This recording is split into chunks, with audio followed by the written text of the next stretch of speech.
All right, good morning everybody. Welcome to beginning weight training. My name is Patrick Donaldson. I'm going to be your instructor for the quarter. And this is my new dog, Wallen. He might be making appearances in our videos every now and then. Obviously, beginning weight training online is going to be a little different than it would normally be. Normally, if we're meeting in person, we're going to be going through a lecture, going through a specific warm-up for the day, and then getting used to different equipment within the weight room. But obviously we can't do that due to COVID and restrictions by the university. So we're gonna have to be doing everything online this quarter, which means we have a very different setup. I'm still gonna try and make it engaging, as fun as I can for you guys. But it is gonna be very, very different. So to start out, I encourage everybody to read the syllabus. The grading system is going to be completely different. Normally within our grading system, you would see 50% of your grade going towards your attendance, 25% would be your physical final, and the other 25% would be your written final. The physical final and the written final are going to remain the same. However, we obviously can't take attendance when we're doing stuff online, since it is an asynchronous class. So you are going to be graded based on your worksheets. That's going to be what your attendance grade is going to be. There will be 9 worksheets throughout the quarter that you are supposed to complete.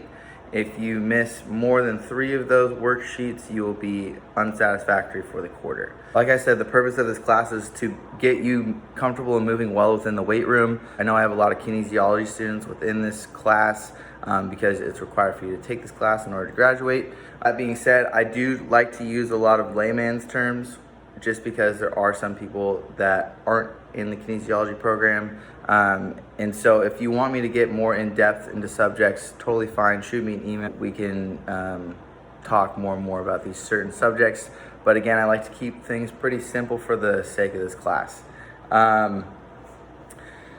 So to break down what's going to be, I'm going to have one video where I do a lecture. There will be a worksheet based off the lecture and the content within the lecture for you to complete. It's going to be due every Sunday at midnight. And then the second video of the week is going to be your workout for the week or workouts. The first week we're just going to have one workout because I am going to go in depth on how we do our specific warm-up. It's called the Cal Poly Hip Flow. But just one workout this week, obviously. But then next week we'll have 2 workouts. There will be a grading system or kind of a feedback system on your worksheets, just to let me know how the workout went, what you think went well, what you still have questions on. And that being said, if you guys ever want to do any type of video critiques, you guys can feel free to send me a video on my email. I've been a personal trainer and a strength coach for just about 6 years now, so I'm really used to teaching these movements and giving good feedback. So I'm always here as a resource.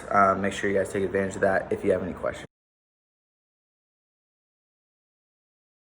Lecture number one. Lecture number 1 is going to be the benefits of exercise. Obviously, there's tons and tons that we can list off.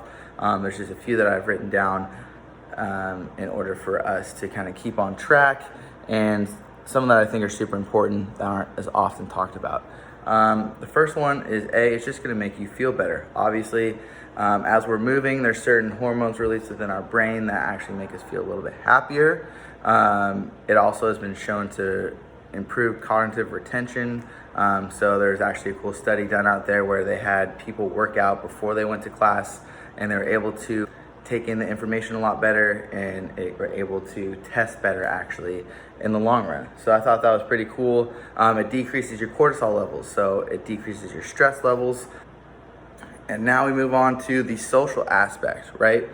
This is actually kind of a funny but cool reason why CrossFit gyms tend to be so successful, is because they emphasize the idea of community. If you have a community that you are a part of, that you're consistent with, it encourages you to stay driven and therefore become more consistent in your routine. You have accountability to a system or to a group, right? So you have that social aspect of working out that is actually proven to be very, very And I would love to hear your guys' takes on any other benefits that you can list off. Obviously, there's tons. Those are just a few of mine that I try to go over in class. Now we'll be moving on to lecture 2. Since this is a little longer lecture, I went over the structure of the course.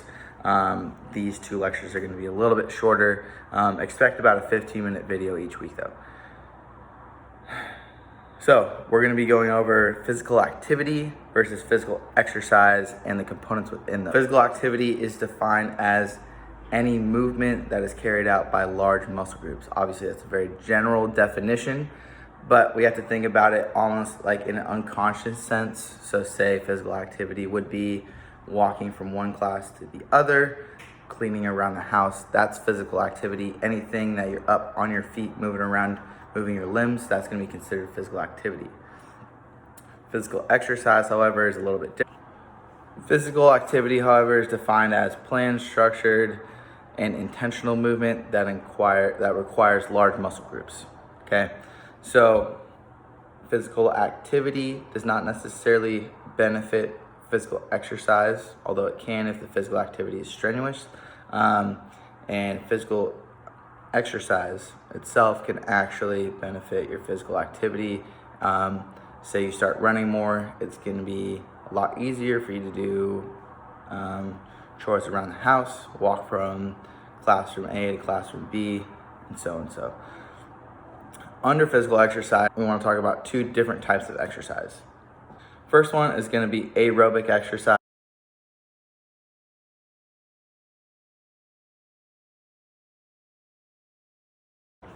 The most important thing, however, about aerobic exercise is the fact that aerobic in itself means that we're using oxygen or with oxygen.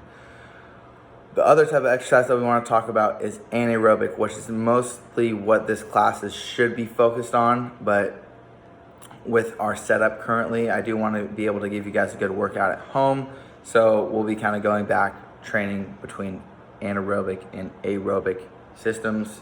But anaerobic is with no oxygen and is considered short, intense bouts of physical activity. This usually means stuff like resistance training, plyometric training, or any type of high intensity interval training. All right, so that concludes our first lectures. Again, this one was a little bit shorter, but the next one, plan out a little time in your day to watch it and make sure that you go check out the worksheet right after you've worked on this lecture. Next up, we got our exercise portion of the class. So go ahead and watch video 2. We'll get right in the swing of things.